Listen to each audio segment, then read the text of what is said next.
Okay, what up ladies and gents, are we live? It is your favorite Asian robot right here, the Rock, the People's Champion, and hopefully your favorite Darktide YouTuber. And today what we're going to do is we're going to go through the entire skill tree of the veteran sharpshooter so that you guys can, go through the abilities with me and of course make the builds you want to make. Alright, so let's get started and let's go get an understanding of how the veteran works and all the kind of cool stuff that they have. That being said, some of the stuff is really out there. Anyway, let's have a look. Alright, my crappy disappearing transition aside, let's have a look at the skill tree for the veteran. Now, the first thing we're going to do is we're going to count how many points it takes to reach the end of the tree. The rule of thumb is that you should be able to reach the end of the tree with about 20 points. Alright? And they've held true to that. That is assuming, however, that you only take the most necessary pathway. The thing about the veteran is that they don't have a lot of stuff that locks the other talents, which means that they've got all these passives, okay? The biggest weakness of the veteran is that they've got all these passives, all of them are good. It feels like a lot of their power is scattered. So even if you were to spend the 20 points to get to the end of the tree, you've still got 10 points left around to tinker, but you are a bit limited because unlike with the Psyker, for example, taking one thing does not exactly lock the other. See, I can take both of these, I can take both of these, I can take both of these, I can take all of these. So because there is a lack of that decision to give up one or the other, the veteran sharpshooter, compared to the other classes, has more of a decision to make. You have to really understand each and every single one of their abilities so that you can get the best value out of all of them. If you fail to understand even some of their abilities, you're not going to get a very good build done because the question then becomes like, what do you sacrifice? Okay, so this is one of the big headaches in creating veteran builds that I myself have been experiencing trying to craft the perfect builds. It always feels like I'm giving up everything that I need because there's no real lockout mechanic, unlike the Psyker, which we're already experienced with. So how do we resolve this issue? Well, there isn't really a way to resolve it, but what we can do is we can try and understand everything better so that we can, construct the best possible builds by understanding exactly what we're giving up. All right, let's get started with the base abilities first and let's take a look at how the veteran looks at base. All right, so the base ability is Volley Fire. It has a cooldown of 25 seconds. You will enter a ranged stance for 5 seconds and you will instantly equip your ranged weapon, deal additional 25% range damage and 25% additional range weak spot damage. They stack. And your overall spread and recoil will be greatly reduced. All right. This, to an extent, also prevents you from being suppressed heavily. So Volley Fire is very useful and it is one of the abilities that I can more or less count on. Okay, so now that we understand this, the next thing is that the veteran has a basic blitz called Frag Grenade and Scavenger, where 0.75% ammo for you and your allies in coherency will be replenished whenever any of you kills an elite or specialist enemy. Let's take a look now at what the Frag Grenade is like. If you hit something with it, it'll do some base damage. It doesn't cause any bleed. It just does minimal damage. So the Frag Grenade itself, whether the target is armored, unarmored, or whatnot, doesn't really do much. You've got 3 of them, as opposed to the 4 that we started out with in the earliest stages of the game. It really doesn't do much. It's more of a let's knock characters back kind of dealio. Alright? It doesn't have any specialization, nor is it useful against any particular type of enemy, but it can, at least be used to blow hordes apart. Literally just apart because it doesn't actually do much damage. Okay? So the basic fragmentation grenade doesn't do much. Volley Fire will instantly cause my ranged weapon to equip. Alright, and I'll have additional damage for about 5 seconds, which is aight. After that, I probably won't have much. Okay, the basic stats for the veteran. Now, I'm just using Wound Curios with no additional health or toughness stats because I want to show you guys the base health and toughness of the veteran. So please ignore the wounds that you see down there. They have the same number of wounds as the Psyker, just so you know. I just have +3 extra wounds for the sake of this demonstration. The veteran's base toughness is 100, and the veteran's base health is about 150. This makes them fairly squishy, but not as squishy as the Psyker. However, the Psyker's squishiness is compensated for by a much higher level of damage that they can output. Range damage, I mean.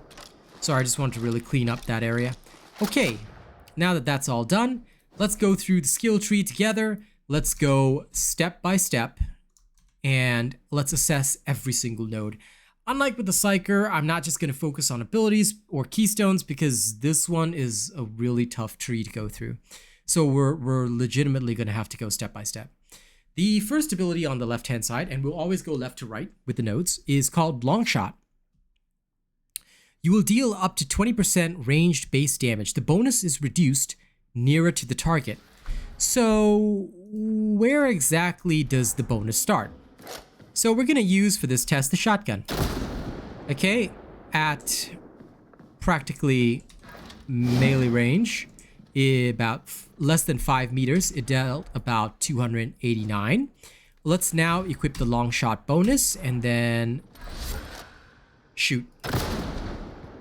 So even at 5 meters, it's got a bonus effect. So how far can we go?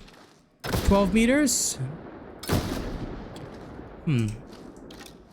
This is possibly due to fall off, actually. Maybe this is not ideal as a weapon. A weapon with limited fall off is hard to find. Let's just use the last gun at base. I hope they fix the bug with it where it does more damage at longer range. In fact, we can quickly test that. So let's make a quick test of it. Okay, first of all, using the last gun to test fairness, 150. If we go even further, 163, 163, 163.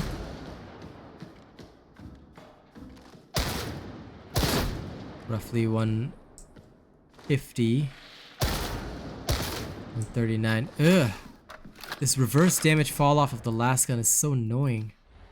Do I have any simpler weapons that can assist me with this? Ah. Agrippina. Okay, perfect. That works. Good old Agrippina. Now it's... Oh, damn. I forgot. It's a 2-round burst.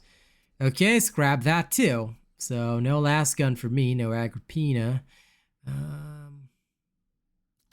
Does the last pistol have any of those issues? Let's test and find out. 140.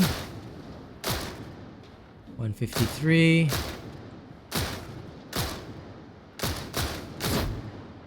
Yeah, with Infernus Blessing, this is also not a good compare. Okay.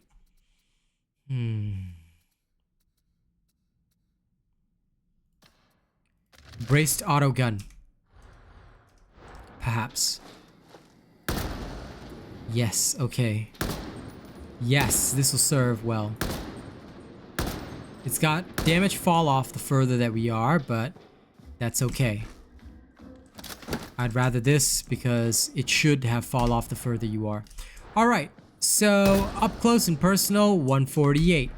Let's now introduce the long shot talent. Okay. Still 148 at this range. 6 meters, 148. 9 meters, 151. 11 meters higher. 162 at 12. 163 at 13. 14, 164. Okay, we'll have to wait for a bit. 15, 164. 17, 162. 18, 161. 19, 159. And yep. At this point, you're getting the fall off already, so the fall off will no longer compensate. I would therefore say that this thing's bonus would max out close to 15 to 20 meters. So as long as you're 15 to 20 meters away, you can benefit from this. All right. So that would probably be the ideal range. Of course, being a further distance would probably be better, but it would depend on the weapon at that point. Okay. So at least we know that Longshot does indeed increase damage, maybe not by all that much, but it's still useful. The close order drill we cannot test, but you gain up to 33% toughness damage reduction the more allies are in coherency with you. Vanguard's sprinting cost will basically allow you to sprint for longer. So let's take it as an example. From this pillar on the left-hand side, okay, if I were to sprint using the same weapon and Vanguard, I would easily reach this other pillar before my stamina ran out. Now let's take off Vanguard and see the change. Okay, change made. This is without the 20% sprinting stamina bonus. So without that, we reach about here. Okay, so it is about 20% extra distance that you get on your sprint. After depleting all of our stamina. God, my mouth. Okay. Anyway, the Vanguard is not really very useful because, quite frankly, whether you're sliding or not, you will be able to do all that without depleting any stamina, assuming you use the slide movement technique, which most of y'all should be familiar with from my newbie guide. So based on this, we don't really need this Vanguard talent, but you may need to take it because of tactical reload, which will improve your reload speed, or exploit weakness, where critical hits will apply rending to the target. I will go through this a little bit later. Okay. Next, let's go over to the second line, and we'll go over starting from the left-hand side. Keep their head down improves range attack suppression. What exactly is range attack suppression? Range attack suppression refers to your ability, okay, to shoot at characters with their guns out and have them duck. All right?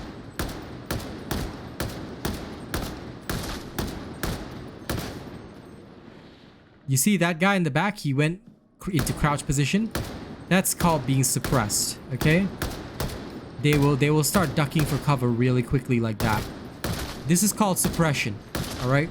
When an enemy is suppressed, they will not be firing their guns. They'll be afraid of gunfire. So this is what increasing suppression attack will do. Volley Adept will allow you a faster reload upon elite and specialist enemy kill. Let's take a look first at how quickly we reload after a normal kill. Okay, do you see that reload speed? All right, let's put the talent on. After getting the kill, you'll see a small buff down the bottom and he reloads fast. Then the buff goes away. Okay, so that's basically how it's used, plain and simple. Aura radius doesn't really need an explanation. It improves this aura, but it does not improve your coherency radius. Only the aura radius, which means that if somebody is about 50% further than coherency, they'll still be able to catch the aura that you are putting out, whatever aura you're using. Okay, so that is what aura radius does. Next is Demolition Team. Demolition Team cannot be described here, but basically, cannot be demonstrated here, but you and your allies in coherency will have a 5% chance to replace a grenade on an elite or specialist kill. Okay? Tactical Reload. Tactical Reload will basically enable you to reload faster when you have ammo in the magazine. Let's do a quick demonstration. Oops, sorry. Let's do a quick demonstration without Tactical Reload once again. Okay. This is the reload speed without Tactical Reload. Now let's put on Tactical Reload right now. And we don't have the faster kill talent, but as long as I've got bullets in the magazine, the animation is about 20% faster. Okay, so it's pretty useful if you really if you need to reload your gun often. Okay. Critical hits apply 2.5% rending on the target. This one is actually best demonstrated with a recon las gun. And it just so happens that I have the perfect one for this demonstration. The Mark 6D Recon las gun. Let's put it on. Okay, when you apply a critical hit, you will apply rending to the target. What does rending mean? Okay, let's demonstrate without rending first. Without any rending, okay, the only things that do damage to the carapace armor are my critical shots because those ignore armor anyway. All right. Let's put rending on now. When I put on rending, I increase the damage I deal the more the enemy's armor is being rended. Alright? It basically reduces the amount of armor that enemies have, but it doesn't stop certain types of armor from resisting your attacks nor does it make you much stronger in combat. However, it is quite beneficial for certain armor types. For example, by increasing the damage I deal, I can kill a flak armor target much faster, or if I were to go for, say, a weak spot kill, this helps me delete the crusher much faster than if I were to, like, you know, not use it at all. Still, this is really not the ideal situation, so I would stay away from that, okay? So that is what Rending does. Rending is basically designed to help you dish out a lot of extra damage. Okay, sorry about the slight video cut there. I do apologize for that. We were talking about Rending, and Rending basically, if you guys want a more thorough explanation, it basically acts as a form of armor penetration. Let's say your weapon, like just as an example, a loose example, all right? This is not mathematically correct, but I'm just giving an example to help you understand it. If your weapon were to do like 20% damage to flak armor, just as an example, and you were to apply Rending of, say, 25% to it, what it would happen is that that particular armor, instead of dealing 20% damage to it, let's say you apply Rending of 25, your total damage bonus to that armor is now 45%. So to that particular armor type, you will deal 45% of your regular damage. That's what Rending does, and it can be useful because it acts as a way of reducing enemies' armor resistance to your weapon. All right, so that is basically how it is and how it works. Okay, that about covers the basics of the veteran skill tree, all the basic passives. Let's take a look at the basic abilities. We will take a look at each one in turn. Starting from the very left, the Shredder Frag Grenade is an augmented version of the Frag Grenade. So how does it feel? Well, let's try against the regular hordes.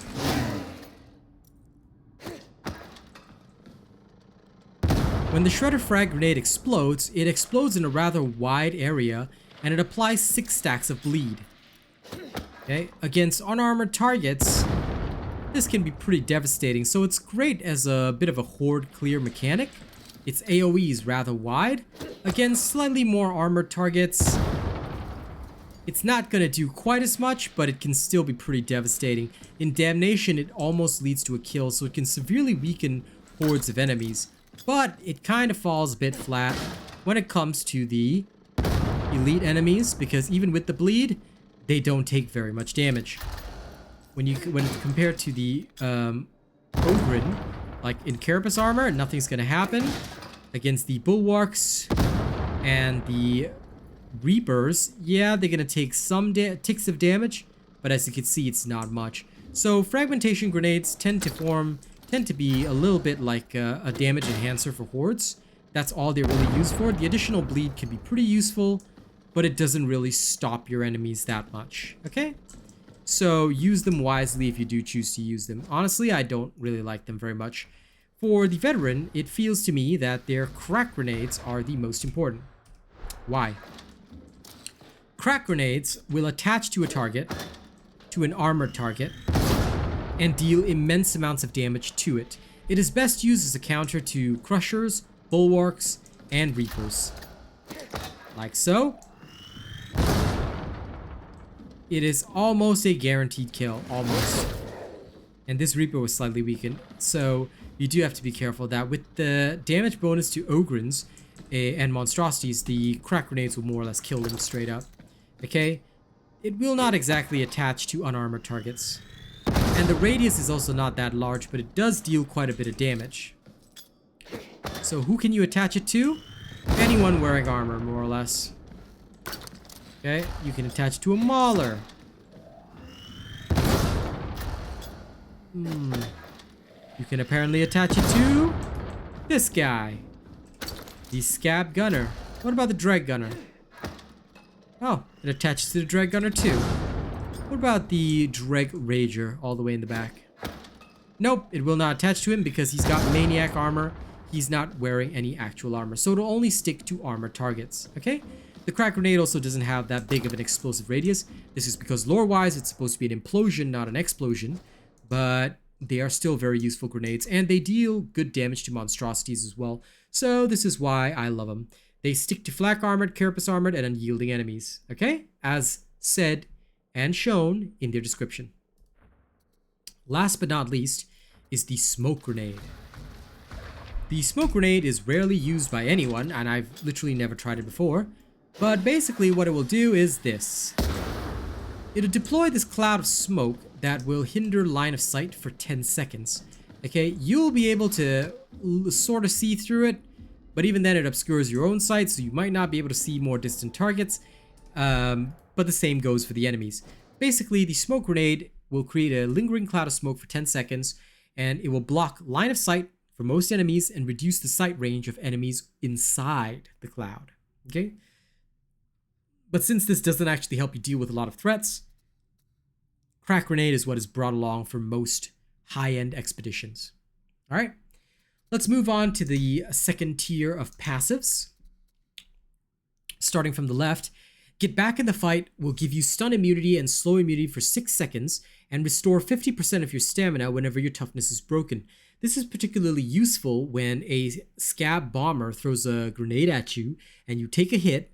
This will help you get out of the fire really quickly, but it has a 30-second cooldown, so it's not always active. Next, Catch Your Breath.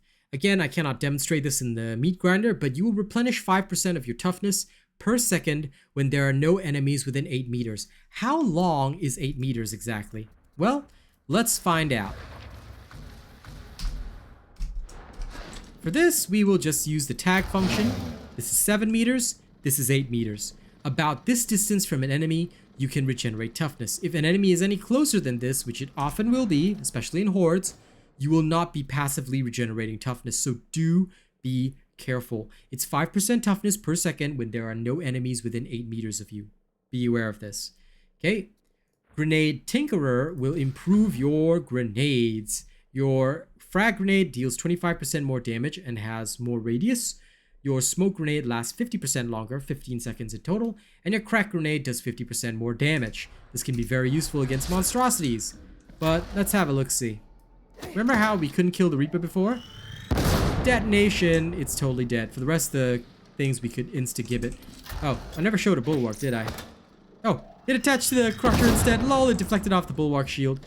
Okay, that amuses me greatly, but basically, if you throw it close enough to the bulwark, it should attach their shield, and even if it does that, it'll explode them. Alright?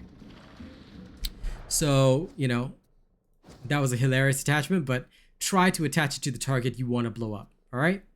Covering fire will, when you kill an enemy with a ranged attack, allies within 5 meters of the target will replenish 15% of their toughness and will receive 10% to all base damage for 3 seconds. Okay? But this applies to allies, not you. As far as I know. That's how covering fire worked in the past. I literally never take it, so I have not thoroughly tested it in the field. If anyone wants to conduct a test with a friend, and you can reasonably determine how it works, let me know. Okay? Melee damage boost. This is just a passive node. Twinned Blast. There's a 10% chance to throw an additional grenade, but you will only consume a single grenade. This means that you can sometimes throw 2 Krak grenades, and it's a pretty interesting passive if you like melee damage as well. The other one is that your kills replenish an additional 2.5% toughness. Okay, as far as I can tell, Out for Blood applies mostly to your melee attacks, which is how the more melee-focused veterans can improve themselves if they really want to, you know, engage in close range. All right. So this is to assist with that. Now, in terms of your auras, Survivalist will allow you and your team to replenish 1% ammo whenever any of you kill an elite or specialist enemy. Fire Team will give 3% damage to you and your allies in coherency, and Close Kill will give 5% movement speed for you and your allies in coherency. Okay? Survivalist is the main option chosen in most cases because it really helps out with ammo. And ammo is always scarce, especially when you have a lot of specials and elites to shoot. Okay? So that covers it for the second part of the tree. Let's move on now to the abilities and the third part of the passives. Okay, so the third part of the passives would, well, let's go from left to right again. Kill Zone is a 15% base range damage increase when there are no enemies within 8 meters. Okay, so for this one,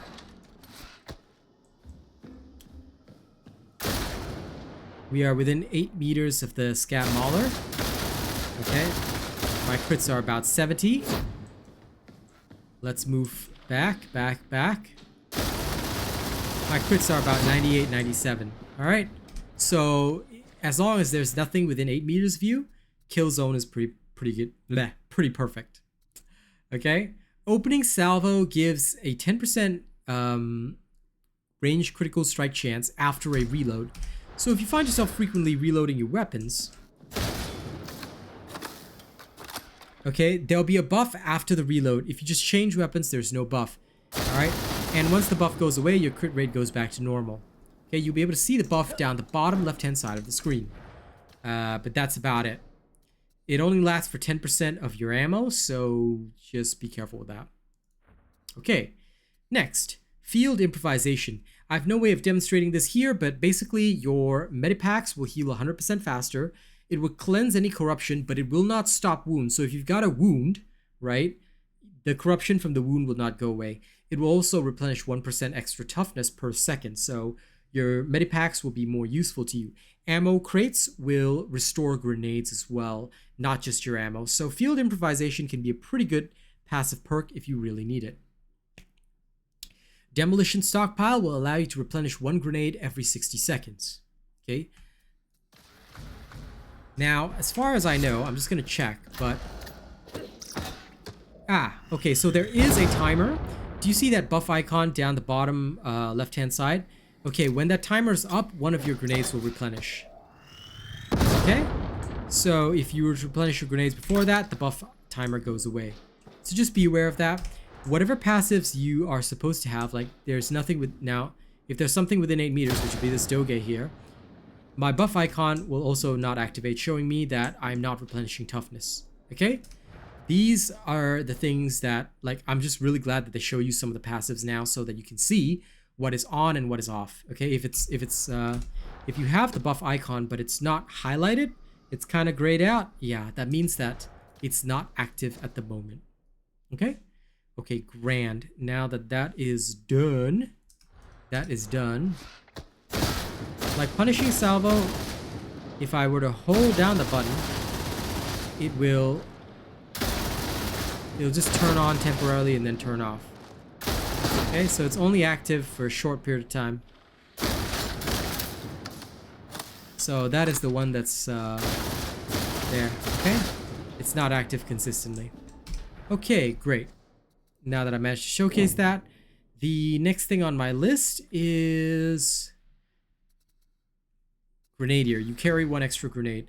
I mean, with this perk on, I have 3 crack grenades instead of the usual 2, okay? I'm pretty sure that one doesn't need too much explanation. And leave no one behind. You will be able to assist your allies and revive them 20% faster. You'll have 20% extra movement speed when moving toward a knockdown or incapacitated ally. And whenever you revive a knockdown ally, they receive 33% damage reduction for 5 seconds.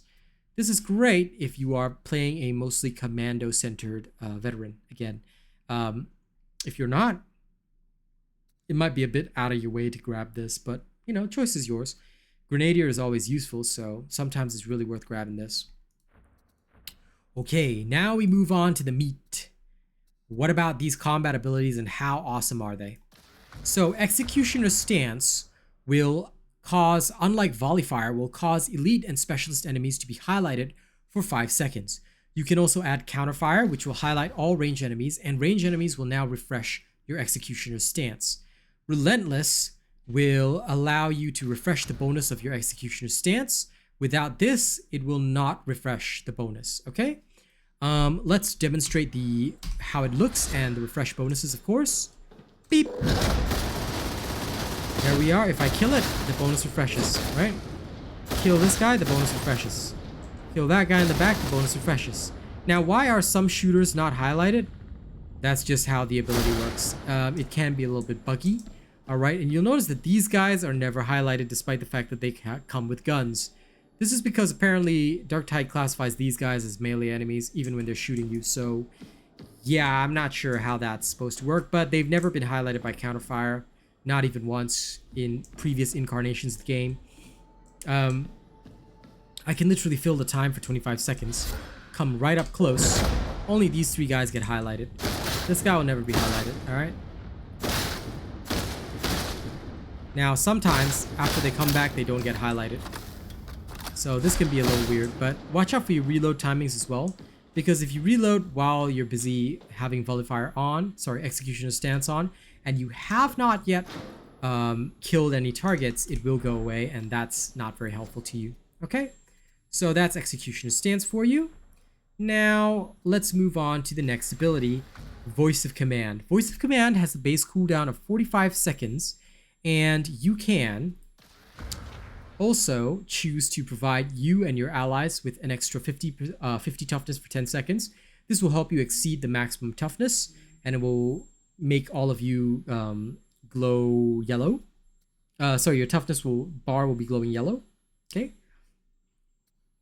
But keep in mind that your Voice of Command does not replenish your allies' toughness, only yours. Okay, unless you take this perk. This perk will just provide all your allies with 50 toughness. Now, only in Death is Duty End will allow Voice of Command to revive knockdown allies within the radius. But it will also reduce the radius of Voice of Command by 33% and increase your ability cooldown by 33%. What does this mean? Your ability will take longer to cool down and has a smaller radius. If you pick this perk, yeah, sure, you can revive allies with it by shouting at them, but it may not always be useful. Let's take a look at how it looks. All right. When you have Voice of Command, take a look at my toughness down the bottom left-hand side and see what happens. You see, it'll go yellow like that. So this can exceed your total toughness, but it only lasts for a short amount of time. It is good for suddenly staggering enemies, restoring some toughness to yourself and your allies. It's good if you want to be a more supportive kind of character. But for the most part, Executioner's Stance is what will actually help you do your job. So Voice of Command is great, but may not always be the best choice. Okay, let's see, what else is next? Okay, so next would be the Infiltrate skill. So let's go over here. Infiltrate will replenish all toughness and enter stealth for 6 seconds. During this, you'll gain 25% movement speed. Leaving stealth suppresses nearby enemies, and attacking makes you leave stealth. You can leave it naturally and also suppress nearby enemies. Low profile will cause you to generate 90% less threat for 10 seconds upon leaving stealth. Hunter's Resolve will cause Infiltrate to provide 50 toughness damage reduction for 10 seconds on leaving stealth. Surprise Attack is where Infiltrate will now grant 30% damage for 5 seconds when leaving stealth. And Overwatch will cause your combat ability to gain an extra charge, but have 33% more cooldown. Let's take a look now at a fully decked out Infiltrate. Okay? Let's take a look-see. With a fully decked out Infiltrate, if you were to use it, you'll basically go Sombra mode. Now, when you exit stealth, be it naturally or whatever, you will just knock enemies back. That's what suppression is. Okay? You'll have 50% less toughness damage.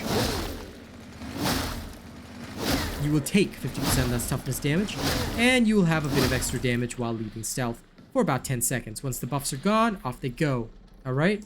The cooldown will be increased drastically by 33%, so it would go from 60 seconds to approximately 87.33333, if I'm not wrong. No, it's 6. Yeah, it would be about 84 to 87 seconds, roughly, loosely. Okay, actually, I could get an exact. I tried to do the math in my head, but I could just do the exact. Why don't I do that instead? Times 1.333333333. Oh, I was wrong. It's just straight up 80 seconds. So it's about 20 second increase. You can mitigate this with tactical awareness. But yes, if you're going Infiltrate, this is what it looks like. You turn into Sombra for a few moments, and then you run around and ambush somebody and make sure they suffer for their sins. Okay? So that is the Infiltrate style. I'm actually really looking forward to trying out an Infiltrate veteran at some point. I think it'd be really cool, but I really need a knife to be able to do that, which I do not have at this current moment. I need a good knife. All right, now we have come to the big finale of the tree. All right, we are going to talk about the... Now, I'm just going to use voice of command because it's the least obnoxious one. We're going to talk about each of these three. Now, these aren't keystones. They're just normal passives, but they come with most of your passive stat bonuses as well, which means that unlike the Psyker who gets his toughness early, the Veteran doesn't because theirs is locked here. And their passive ability modifiers, which modify their abilities here, tend to be a little bit wild because these three can apply to any of these abilities, all right? But these would lock out the others, okay? These would lock out the others depending on what you use. All right, now, let's get started. Okay, so on the left-hand side, this is the final passives that you can get. The left-hand side is focused on last weapons mostly. You have reload speed, ranged damage, exhilarating takedown, where you replenish 15% toughness and gain 10% toughness damage reduction for 8 seconds on a ranged weak spot kill. It stacks up to 3 times, and this is commonly used for last gun veterans. Deadshot will give you 25% critical chance and 60% sway reduction when using your ranged weapon's alternate fire, but you will lose 8% stamina per second and an additional 4% per shot. This can be a little bit devastating because Deadshot's abilities will no longer apply once your stamina's out. Let's prove it. Okay? For this demonstration, we will have the Cantrail last gun. Okay. Now, as soon as you lock in, look how my stamina's dropping. Every time I shoot, I'm gonna lose stamina, but during this time, I have immense sway reduction and a higher critical rate. Once that goes away, there's no longer a passive Deadshot bonus. Take note at the buff icons again. When Deadshot is active, it's there. It is draining. Once you lose all your stamina, it's completely drained and it goes inactive. So this is how you can tell. Deadshot can be useful for some builds, not so much for others. If you were to fire, say, a Recon last gun, even at full stamina, okay, you'll have a very, very good time, but there you go. Your Deadshot's completely drained in one full burst, and you have to recover all your stamina again. So just be aware of that. Deadshot was not really meant for those kinds of engagements. In fact, Deadshot, if I'm not wrong, is best on the bolt gun if you decide to go down that pathway. Okay? At least that's my interpretation. Now, next, we're gonna cover the whole of these trees, and we're gonna go one from left to right, one at a time. So the other passives in this area are Precision Strikes, which gives you weak spot damage. Critical hits with last weapons consume no ammo is Shock Trooper. This is very good for your recon last guns. Toughness Boost, Determined, where you gain suppression immunity. This means that if enemies are shooting at you, you will not have that rifle sway or anything. No, you will just be able to shoot through it. However, I do have to say that Determined is kind of useless because Executioner's Stance provides all the stuff that you need, especially if shooters are shooting at you. You go into Executioner's Stance, you just start blasting. Next, you have Toughness Damage Reduction, Stamina Regeneration Delay Reduction, so you can start regenerating your stamina faster. And Always Prepared gives you much larger ammo reserves. Okay? Then you've got a Toughness Boost, and then Marksman. On ability use for 10 seconds, any weak spot hits gain 50% power. When using Infiltrate, this is applied after leaving stealth. What does this mean exactly? Okay, so we'll use this with Voice of Command. It does work with Voice of Command. All right.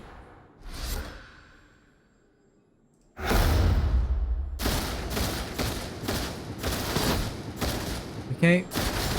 Any weak spot hit will grant you additional power for about 10 seconds. Okay? That's all it will really do. And then after that, no more. All right, so it only lasts for that 10 seconds. You cannot refresh it. But any weak spot hits will gain you that 50% power. Okay? So that's what Marksman is for. When using Infiltrate, this is applied after leaving stealth. So your weak spot hits will apply to your melee attacks as well. So just be aware of that. It's pretty good. Now for Shock Trooper, just to demonstrate once again without the interference of the ability, Shock Trooper will basically allow you to fire more because your critical hits do not consume ammo. Alright, this is most commonly seen if you were to say target a crusher. Remember how much ammo it consumed beforehand? Well, this time around it's consuming a lot less because I'm focusing on the critical hits. So although I'm missing a lot of shots, you know, I'm still capable of doing quite a bit of damage simply due to the fact that I've got more ammo to play around with. Right? To kill these guys, if you happen to have a good critical rate in your build, you can get by consuming a lot less ammo. So this is where Shock Trooper comes in and why it's so useful. Alright, that about covers it for the left-hand side. The left-hand side is mostly a ranged damage dealer side of the tree, and it should be played as such. Okay, next would be the middle tree. The middle tree is more of a cooldown reduction, but also monster killing tree. All right, you've got tactical awareness, where every specialist kill will reduce your ability cooldowns. Take note that this only applies to specialists. This means you're Tox Flamer. In fact, let me just show you who are the specialists. Everybody in this group is a specialist. Hound, Flamer, Bomber, Sniper, Trapper, Tox Flamer, Mutant. These guys are specialists. The rest are elites. It will not cause your elite to refresh a cooldown. Let's test. If I kill this elite, my cooldown doesn't change. Okay, it's still ticking up slowly. If I kill the Trapper, if I kill the Sniper, for example, do you see my ability ticking up with every kill? Yeah. So as long as you're killing specialists with this, your ability will cool down faster, but not elites. So just be aware of that, okay? Next, your next thing is Bring It Down, where you deal 25% extra damage to Ogrins and monstrosities. Do you remember how the Krak grenades didn't really blow up the Reapers before without the extra damage? Okay, let's add Bring It Down and throw a Krak grenade at an Ogrin Reaper. You see how it got killed? This damage increase applies to all Ogrins and monstrosities, including your Blitz abilities.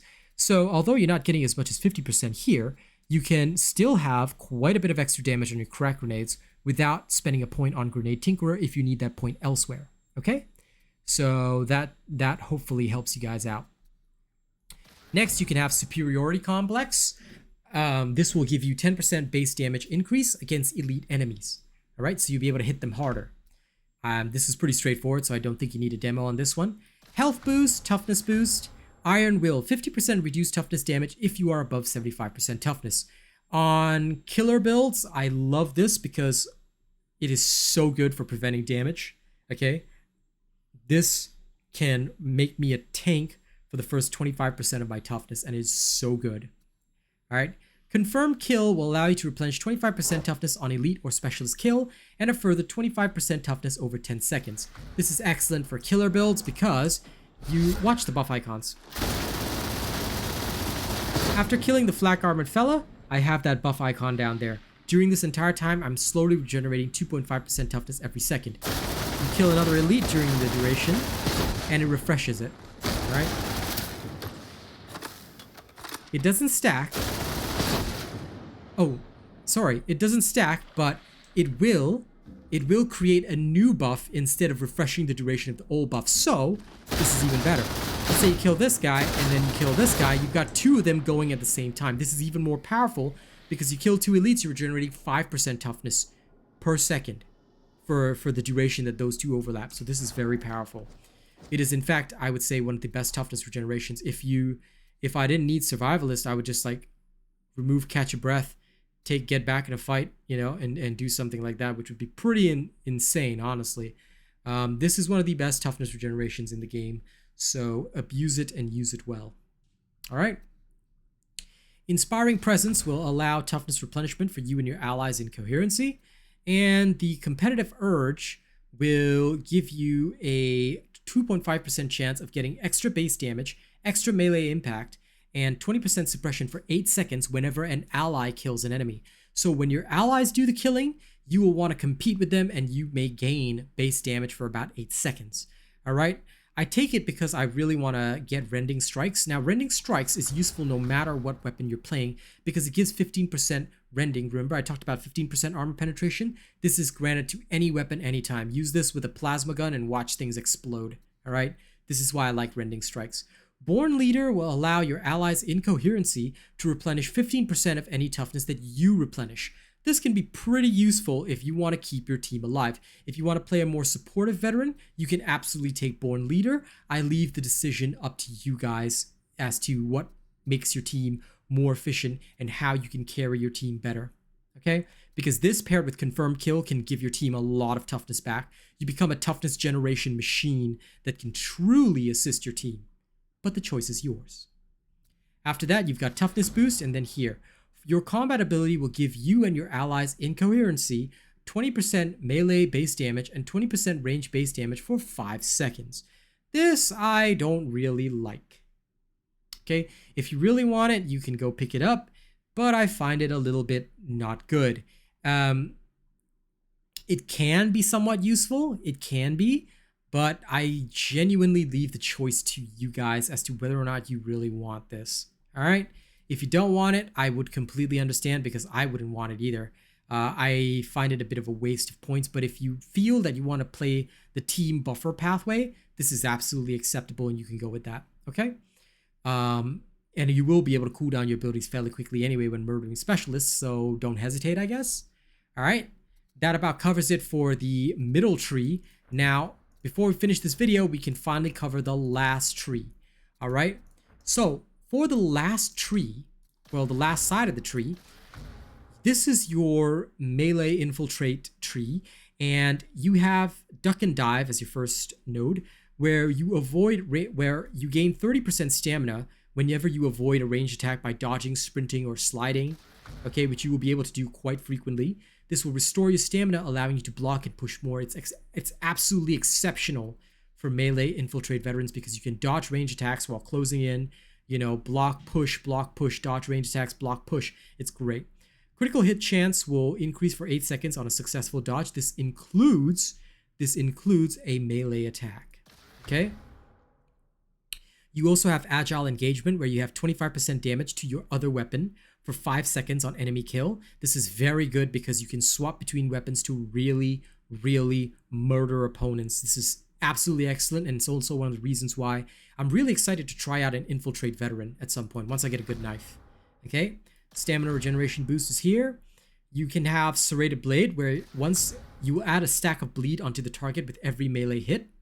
Onslaught will allow continuous hits on a single target to apply 2.5% rending for 5 seconds to the target, and it stacks up to 16 times. Okay, toughness boost here, range damage, melee damage. You can have skirmisher where you have 5% to all base damage for 5 seconds after sprinting, and this goes 3 times. So let's actually check it out. Let's see. You roughly, if you sprint for, now let's let the stacks go away. Okay, we'll count slowly. 1,000, 2,000, 3,000, 4,000. So you don't even have to sprint realistically for 5 seconds to get all your full stacks.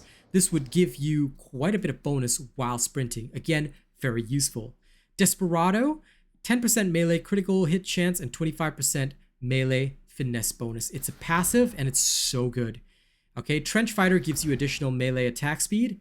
You get a 25% toughness boost here. And Close Quarters Kill Zone would give you 30% close damage for 10 seconds on combat ability use. When using Infiltrate, this begins when you leave stealth. All right? This would probably be exceptional if you really, really had to murder a horde. So don't hesitate on this one. That being said, depending on what you pick, it can be quite expensive because this tree here is more expensive than all the other trees combined. Okay, it's got more nodes in it that you have to think about. That you have to, choose like what you really want to have. All right. So that would probably be how the Infiltrate tree looks. My only comment on this is that Skirmisher seems pretty interesting, but you have to sprint to get the bonuses. If you're sliding around, do you get the bonuses? Let's try. If you're sliding around, you don't really get the bonuses. So for most experienced pros, you will not be really doing this, okay, because it leaves you vulnerable. I can't remember who went through the stats, but if you're sprinting, you take additional damage from range fire. So it's probably unwise to use Skirmisher. So in this case, right, in this particular tree, what I actually would do is I would remove these two and just go something like this if I were to go down the Infiltrate tree. Why? Agile engagement is more than enough for the bonus. And if you really wanted to, you could go for some extra range damage, you know, again, if you really wanted to. But this may not be necessary, and instead, you may just want to grab the tree as is and, you know, go with your agile engagement instead to really supplement your damage if that is the way you want it to go. Okay, so I would say this about covers it for the veteran skill tree. I'm looking forward to you guys coming up with all sorts of veteran builds. I'll be doing the same thing myself.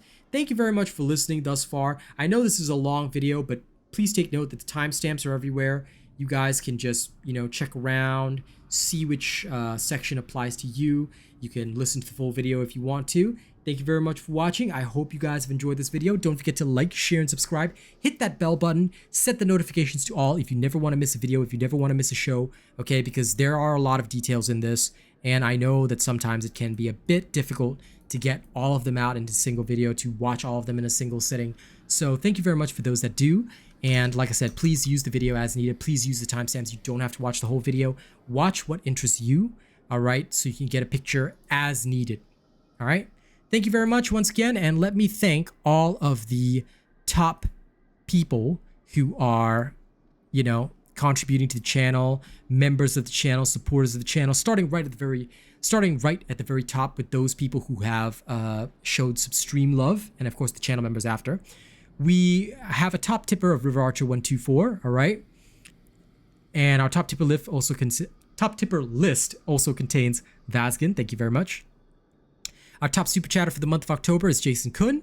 Our top super chatter list consists of Death Dawning 982, Dookie, Strix, Desert Fox, John Taylor, River Archer 124. We also have our top channel membership gifter, Nightshade. Thank you so much for the gifted membership. In terms of our channel members, let's go in there. Now, these people are amazing, all right? So starting right at the tippy top, we have the following individuals. Thank you to all of our cool and weird bots, by the way. They don't get the individual shoutouts, but they're still a huge part of our community. Starting right at the top, we've got Big Chungus at the only fan level. All right, thank you so much. We've got Death Dawning 982 at Plus Ultra. Thank you so much. We've got Yuri, Jason Kun, Jerry Fast, Rogue Assassin, and Zach NFG at Prestige tier. Thank you guys so much. Thank you to all of our honored robots as well. The following individuals are honored: Nightshade, Corey Ryu, Bob John, Cube, Devin Lashin, Mookie Mocha, Rena, Chase Taylor, Nathan Strong, Lady Neo, Joey Danze, Syed Assad, Coda CMF, Combi SMH, Conrad C, and Benjamin Savage. Thank you all so much for your kind support. Thank you for being honored members of the channel. I know this video was long. Those of you who made it this far, you are amazing. Thank you so much for all your support. I'll catch you guys on the next one. Y'all have a good one. See you later.